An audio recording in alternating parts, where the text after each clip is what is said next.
सुप्रभात प्यारे बच्चों, मैं आपकी हिंदी की अध्यापिका आशा सैनी आज एक बार फिर आप सभी के समक्ष प्रस्तुत हुई हूँ। बच्चों, आज हम 9वीं कक्षा का पाठ 3 जो कि व्याकरण का है हमारा, अर्थ की दृष्टि से वाक्य के भेद, वो आज हम करेंगे। ठीक है, तो वो आज हम करेंगे। आप बेटा 8th क्लास में भी पहले भी आप पढ़ चुके हो। रचना के आधार पर वाक्य के भेद वो 3 होते हैं, जैसे कि आपका सरल वाक्य, संयुक्त वाक्य और मिश्रित वाक्य। ठीक है, और आज हम पढ़ेंगे अर्थ की दृष्टि से वाक्य के भेद। तो वाक्य के भेद पढ़ाने से पहले तो मैं आप सभी से ये पूछना चाहूँगी कि वाक्य कहते किसे हैं, क्योंकि आप 2nd क्लास से व्याकरण पढ़ते आ रहे हो और अब आप 9th क्लास में हो गए हो, तो डेफिनेटली आपको अच्छी तरह पता होगा कि वाक्य किसे कहते हैं। चलिए मैं आपको बताती हूँ। भाषा की वह लघुत्तम इकाई जिसके माध्यम से वक्ता अपने भावों, वक्ता क्या होता है? बोलने वाला, कर्ता। वक्ता अपने भावों एवं विचारों को संप्रेषित करता है। संप्रेषित का मीनिंग होता है भेजता है, तो उसे हम वाक्य कहते हैं। ठीक है, तो वाक्य की जो रचना है वो पदों और पदबंधों के योग से होती है। वाक्य में हमें निम्नलिखित बातों का ध्यान रखना चाहिए। और वाक्य अपने आप में पूर्ण और स्वतंत्र होता है। वाक्य किसी न किसी भाव या विचार को पूर्णतः प्रकट कर पाने में सक्षम भी होता है। तो यदि कोई व्यक्ति कहता है कि भाई सफ़ेद जूते, ये तो वाक्य नहीं कहा जा सकता, क्योंकि यहाँ किसी ऐसे विचार या संदेश का ज्ञान नहीं होता जिसे वक्ता बताना चाहता हो। हाँ, अगर वो ये कहे कि मुझे सफ़ेद जूते खरीदने हैं, तो वो एक वाक्य है, क्योंकि यहाँ सफ़ेद जूतों के विषय में बोलने वाले का भाव स्पष्ट हो रहा है। तो वाक्य की कुछ विशेषताएं होती हैं। तो वो विशेषताएं क्या होती है कि वाक्य जो है वो भाषा की ऐसी इकाई होता है जो किसी भाव या विचार को व्यक्त करता है। वाक्य की रचना पदबंधों और शब्दों के योग से होती है। वाक्य में आने वाले शब्दों के बीच एक निश्चित क्रम होता है, बिल्कुल सही बात है। वाक्य की रचना उद्देश्य और विधेय के योग से होती है, ये भी ठीक है। तो वाक्य के जो आज हम भेद पढ़ेंगे, जिन पर आज हमें चर्चा करनी है, वो है अर्थ के आधार पर वाक्य के भेद। तो अर्थ के आधार पर वाक्य के भेद, सबसे पहला भेद है हमारा कथनात्मक या विधानवाचक वाक्य।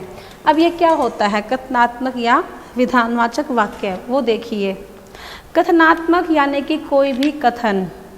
ठीक है, तो सामान्य कथन या किसी वस्तु या व्यक्ति की स्थिति, अवस्था का बोध करवाने वाले जो वाक्य होते हैं वो कथनात्मक वाक्य या सकारात्मक वाक्य या फिर विधानवाचक वाक्य कहे जाते हैं। भैया तो वो कोई कथन हो या फिर वो किसी की मतलब अवस्था का बोध करवा रहे हो। ठीक है, जैसे लड़कियां नृत्य कर रही है, तो ये लड़कियों की स्थिति का बोध करवा रहे हैं। लड़कियां क्या कर रही है? नृत्य कर रही है। शीला अध्यापिका है, ये आपका बिल्कुल सरल सी बात है, विधानवाचक वाक्य है। ये सीधी सरल शब्दों में कही गई बात है कि भाई जो शीला है वो अध्यापिका है।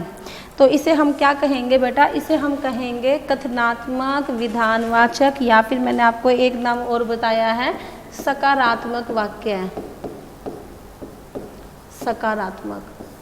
ठीक है, तो सबसे पहला आपको समझ में आ गया होगा। दूसरा जो है वो है हमारा क्या है? नकारात्मक या निषेधवाची। ये बेटा चैप्टर कोड आपके लिए कोई नया नहीं है, कोई मुश्किल नहीं है, आप पहले भी कर चुके हो। 8th में भी आपने किया है, 8th क्लास में भी।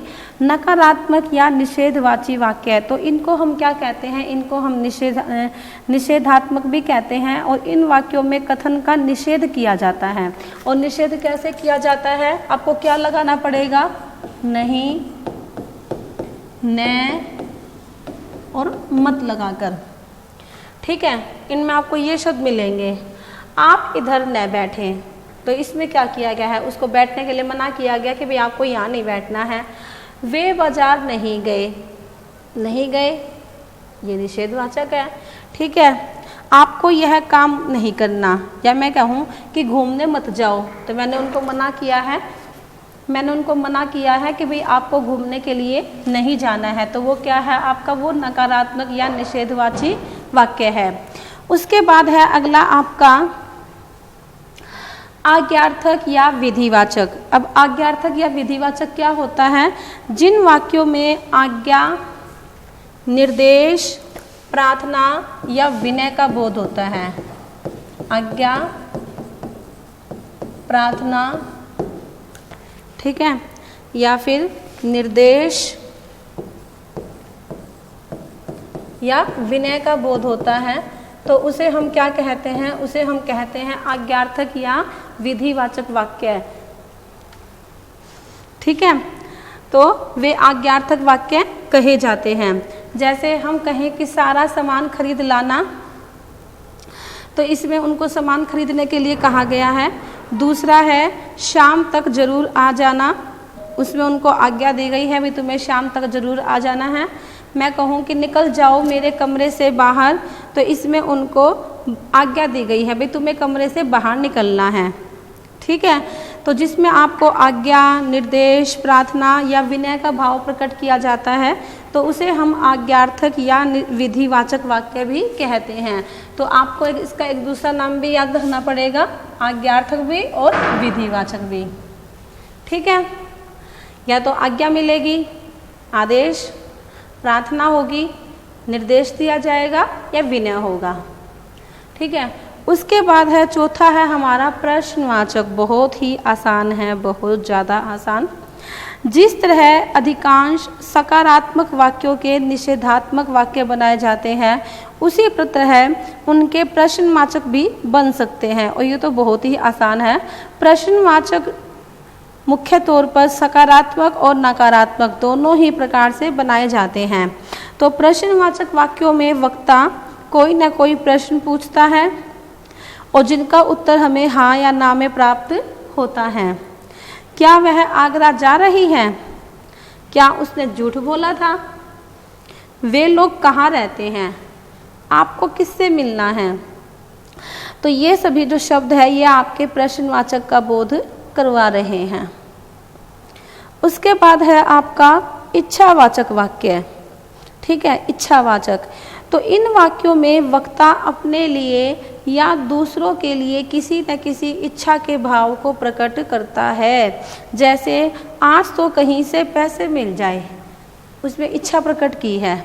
ठीक है, आपकी यात्रा शुभ हो, ये भी उसने दूसरों के लिए इच्छा प्रकट की है। भगवान करे आपका दिन मंगलमय हो, आपकी आयु लंबी हो। तो अगर ऐसे वाक्य आपको मिल जाते हैं तो वो आपका कौन सा होगा? वो आपका इच्छावाचक वाक्य होगा। उसके बाद है आपका संदेहवाचक वाक्य। अब संदेहवाचक वाक्य क्या होता है? इन वाक्यों में वक्ता प्रायः संदेह की भावना को प्रकट करता है, संदेह की भावना को। अब उसमें डाउट हो सकता है, जैसे शायद आज बारिश हो सकता है आज धूप न निकले। तो इसमें बारिश की संभावना बताई गई है, भाई बारिश हो भी सकती है और नहीं भी हो सकती। हो सकता है आज धूप निकले, हो सकता है आज धूप न निकले। ठीक है, और इसका जो दूसरा नाम है वो है संभावनार्थक, संभावनार्थक वाक्य। ठीक है, ये नाम आपको ध्यान रखना पड़ेगा। इसका नाम क्या है? संभावनार्थक वाक्य। उसके बाद क्या है आपका विस्मयादि बोधक। ओहो, ये तो बहुत ही आसान है, 8th क्लास में भी आपने किया था। हाँ, लेकिन जो इसका नाम है ये थोड़ा बदल दिया गया है। अब इसका नाम क्या रख दिया है? मनोवेगात्मक वाक्य। क्या नाम है? मनोवेगात्मक वाक्य। आप विस्मयादि बोधक भी कह सकते हो। और ये तो आपको पता ही है कि इसका चिन्ह क्या होता है? बैट बॉल, है ना। तो जिन वाक्यों में विस्मय, आश्चर्य, घृणा, प्रेम, हर्ष, शोक आदि के भाव अचानक वक्ता के मुंह से निकल पड़ते हैं, उन्हें हम विस्मयादि बोधक या मनोवेगात्मक वाक्य कहते हैं। जैसे ओह कितना सुंदर दृश्य है, हाय मैं मर गया, धत सब गड़बड़ हो गया, बाप रे बाप इतना बड़ा सांप। ठीक है, तो ये आपके क्या है? ये आपका है विस्मयादि बोधक या मनोवेगात्मक वाक्य। उसके बाद है हमारा अगला संकेतवाचक। संकेतवाचक क्या होता है? इन वाक्यों में किसी न किसी शर्त की पूर्ति का विधान किया जाता है, इसलिए इनको शर्तवाची वाक्य भी कहते हैं। अब आपको ये नाम ध्यान रखना पड़ेगा। संकेतवाचक का दूसरा नाम क्या है? शर्तवाची वाक्य। शर्तवाची वाक्य, इसमें आपको ना शर्त दे दी जाएगी, संकेत मिलेगा। यदि तुम भी मेरे साथ रहोगी तो मुझे अच्छा लगेगा। तो उसने भाई शर्त रख दी है कि अगर तुम मेरे साथ रहोगी तो मुझे अच्छा लगेगा। अगर वे आ जाते तो मेरा काम बन जाता, इसमें तो आ गया है। अगर उसने झूठ न बोला होता तो उसकी नौकरी न जाती, इसमें भी क्या आ गया है आपका? इसमें भी आपका तो आ गया है। वर्षा होती तो अनाज होता, ठीक है। तो ये मैंने आपको इसके भेद समझाए थे। अब ना हम रूपांतरण कैसे करेंगे इनका वो देखिए एक बार। जैसे मान लीजिए कि भाई है ना, मैंने एक वाक्य आपको बोल दिया है कि बच्चा दूध पीता है, और अगर मैं ये कहूँ कि आप इसका निषेधात्मक बनाइए तो आप क्या बनाएंगे? बच्चा दूध नहीं पीता। और अगर मैं आपको कहूँ कि इसका प्रश्नवाचक बनाइए तो क्या बनाएंगे? क्या बच्चा दूध पीता है? ठीक है। तो वैसे तो किसी भी वाक्य को किसी भी प्रकार के वाक्य में रूपांतरित किया जा सकता है, पर सामान्यतः विधानवाचक वाक्यों को आधार वाक्य माना जाता है और उन्हीं का ही अन्य प्रकार के वाक्यों में रूपांतरण किया जाता है। जैसे लड़की स्कूल जाती है, तो इसका हम निषेधवाचक बना सकते हैं, लड़की स्कूल नहीं जाती। आज्ञावाचक अगर हमें बनाना हो तो हम क्या बनाएंगे? लड़की स्कूल जाओ। और अगर हमें इसका इच्छावाचक बनाना हो तो क्या बनाएंगे? मैं चाहता हूँ कि लड़की स्कूल जाए। और संकेतवाचक अगर बनाना हो, लड़की स्कूल जाती तो क्या पता पढ़ लिख लेती, ठीक है। प्रश्नवाचक क्या बनेगा? क्या लड़की स्कूल जाती है? विस्मादी बोधक क्या बनेगा? अरे लड़की स्कूल जाती है। और संदेहवाचक लड़की स्कूल जाती होगी, ये संदेहवाचक बन गया है। तो इसी प्रकार विभिन्न प्रकार के वाक्यों को विधानवाचक वाक्यों में बदला जा सकता है, ठीक है। तो इसका जो आधारभूत होता है वो क्या होता है? वो होता है कथनात्मक या फिर आपका साधारण वाक्य, विधानवाचक वाक्य, ठीक है। तो ये मैंने आपको बता ही दिया कि अगर प्रश्नवाचक आप बनाओगे तो आपको कौन, कहाँ, कब, कैसे, कितना और किधर इन शब्दों का प्रयोग करना पड़ेगा। निषेधात्मक अगर आप बनाओगे निषेधवाचक तो आप क्या लगाओगे? आप लगाओगे न, नहीं और मत। और अगर आपको इच्छावाचक बनाना है तो इसमें आपको क्या लगाना पड़ेगा? इच्छावाचक में इच्छा प्रकट की जाएगी। संकेतवाचक में आपको यदि, अगर, तो ये आप शब्द लगा सकते हो। संदेहवाचक में आपको क्या लगाना पड़ेगा? संदेहवाचक में आपको शायद लगाना पड़ेगा, ठीक है। और विस्मयवाचक में आपको क्या लगाना पड़ेगा? इसमें आपको अरे, ओ, ये सब आपको लगाने पड़ेंगे। अब इसमें आपको कुछ बातों का ध्यान रखना है, वो क्या रखना है वो मैं आपको बताती हूँ। सार्थक शब्दों का व्यवस्थित समूह जो होता है, जो आशय प्रकट करने में समर्थ हो, यानी कि जिससे किसी का अर्थ निकले, वो आपका क्या कहलाएगा? वो आपका वाक्य कहलाएगा। और वाक्य रचना के लिए हमारे दो अनिवार्य तत्व होते हैं, ठीक है। पहला कौन सा होता है? पदक्रम, और दूसरा होता है अन्वृत्ति। उद्देश्य और विधेय। उद्देश्य क्या होता है? यानी कि जिसके बारे में हम बात करते हैं, कर्ता। और विधेय क्या होता है? कि कर्ता के विषय में जो बात कही जाए उसे हम विधेय कहते हैं। उद्देश्य के विषय में जो कुछ भी कहा जाता है। तो वाक्य के दो मुख्य अंग होते हैं, उद्देश्य और विधेय, ठीक है। अर्थ के आधार पर मैंने आपको बता ही दिए कि कितने भेद होते हैं। अर्थ के आधार पर हमारे ये 8 भेद होते हैं, जो आपको पता चल गया। और अगर आपको वाक्य के बदलना है तो भी आप बदल सकते हो, तो उसमें भी आपको कोई परेशानी नहीं आएगी, ठीक है। तो प्रश्नवाचक के लिए आप क्या लगाएंगे? क्या, कौन, कहाँ, कैसे और कितना। निषेधवाचक के लिए आप क्या बनाएंगे? न, नहीं और मत, ठीक है। न, नहीं और मत। इच्छावाचक के लिए मैंने आपको बताया था आज्ञा, निर्देश, प्रार्थना या विनय, वो सब उसमें दी जाएंगी। संदेहवाचक में संदेह प्रकट किया जाएगा, ठीक है। शायद लगाकर, और उसके बाद आपका और कौन सा रह गया है, प्रश्नवाचक हो गया, इच्छावाचक हो गया, और जो सीधा सरल वाक्य हो उसे हम कथनात्मक या विधानवाचक कहेंगे।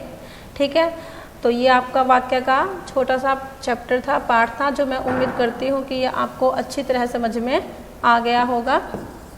तो इसी के साथ अब मैं इस पाठ को पूरा करती हूँ। धन्यवाद।